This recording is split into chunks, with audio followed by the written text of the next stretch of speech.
Hey everyone, my name is Jack. I'm a 23-year-old real estate investor and soon-to-be attorney, and on this channel I cover a variety of topics as they relate to real estate investing, the markets, and pretty much everything as it has to do with personal finance. So if you like that sort of content, be sure to have a look around the channel, and if you like what you see, be sure to subscribe. But this week marks Inauguration Week here in the United States. In fact, it is actually Inauguration Day, where all of the new congressmen and then the new president as well take over the government. And the new government, led by President Biden, has a lot of things that it wants to implement, and a lot of things that are going to affect the real estate industry in a big way. A few weeks back, I did a video going over the housing market crash that I thought was going to be coming in February of 2021. That's this year. Now, I'd like to revise this a bit since we have some new news about the policy changes that are going to be made. Of course, I'm not a financial advisor, and I can't really tell you what the future will actually hold, but I think it's important to try and keep up with changes that are happening in the market so you can better analyze risks when you're investing for yourself, since that's a very important consideration to make when you're investing in anything. But in that video last month, I noted how all of the stimulus policies,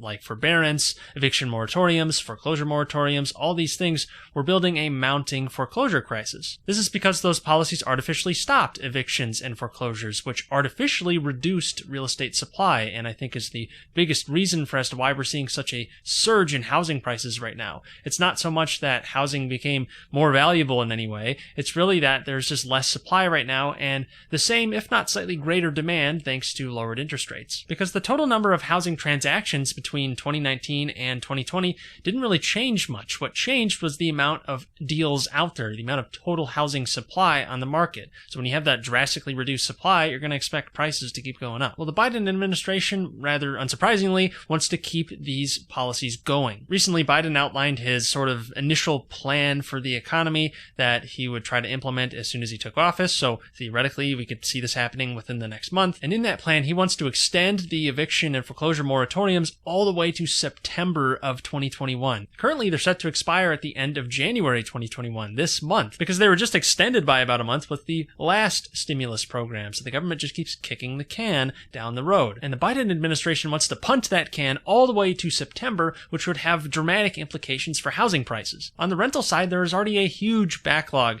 of back rent, utilities that haven't been paid that otherwise would lead to evictions and would keep housing supply up, at least on the rental side, which would theoretically keep rents low as well. But by some estimates, U.S. renters, not homeowners, currently owe something like $70 billion in unpaid liabilities. That equates to about 12 million households, and of those 12 million households, that would mean that the average back rent owed is about $6,000 per household. And the eviction moratorium extension would allow this problem to continue to mount, and there's no mechanism for this to sort of right itself because there are no evictions. And when there's no evictions, there are no incentives to actually catch up on rent because you can't be evicted. I'm not saying that every renter is doing this, but there definitely is a large portion of the population that will take advantage of this, and that's going to have an effect on rental prices. Whether you believe this is good policy or not, you should understand the implications that it has on the market. Because the fact of the matter is someone has to pay that cost. Whether it be the renter, whether it be the landlord, whether it be the lender, someone is going to have to foot the bill. Currently, in many cases, it appears that the lender is footing the bill, if not the landlord, because the renter doesn't have to pay rent and they're not going to get evicted. So in some cases, it's as though they have a free sort of house. It might affect their credit down the line. But anyways, they don't have to pay rent. The landlord isn't receiving rent, but the landlord probably is on forbearance, so they're not paying their loan, which means that the lender is not getting their loan, which means that the government either has to pay the lender or the lender has to eat the cost. And you know where the government gets its money.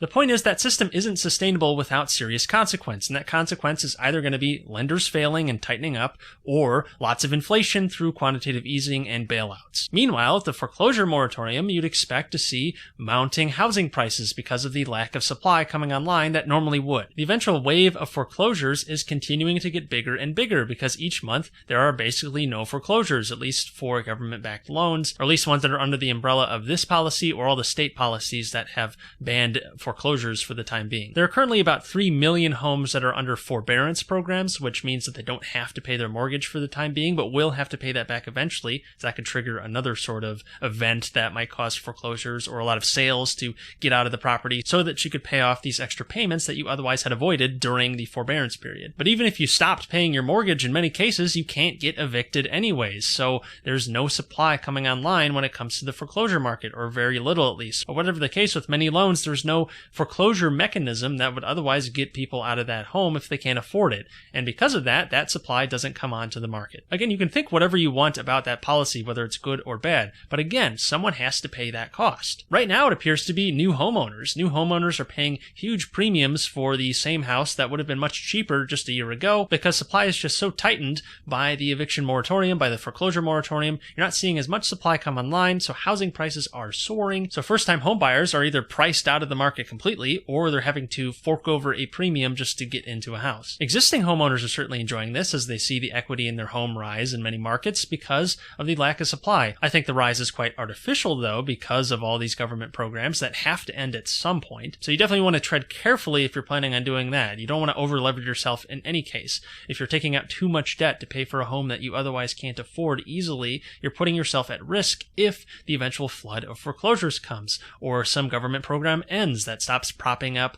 a certain part of the housing market. You don't want to be in a bad position because you lose a bunch of equity in your home really quickly. All of that said, assuming this bill or something like it actually passes, I should revise my housing crash prediction. If this plan passes or something like it that otherwise extends the eviction and foreclosure moratorium all the way to September or at least sometime after February 2021, I wouldn't expect a crash in February 2021 because the thing that is largely propping up the market, or at least is causing a lot of this price rise, is due to the lack of supply. And this would continue to hamstring supply because there'd be no foreclosures, or at least far less than there would be otherwise. I would have to revise my prediction to be whenever this policy would be set to end. But even at that point, if the government is still firmly in the Biden administration's hold, they'd probably just keep extending this for a different administration to worry about later. It doesn't really make much sense from a political perspective if you can keep kicking the can down the road for some other administration to worry about. I mean, that's the nature of most politics in the United States. So dare I say, if this thing passes, it might be years before we see a substantial pullback in real estate as a result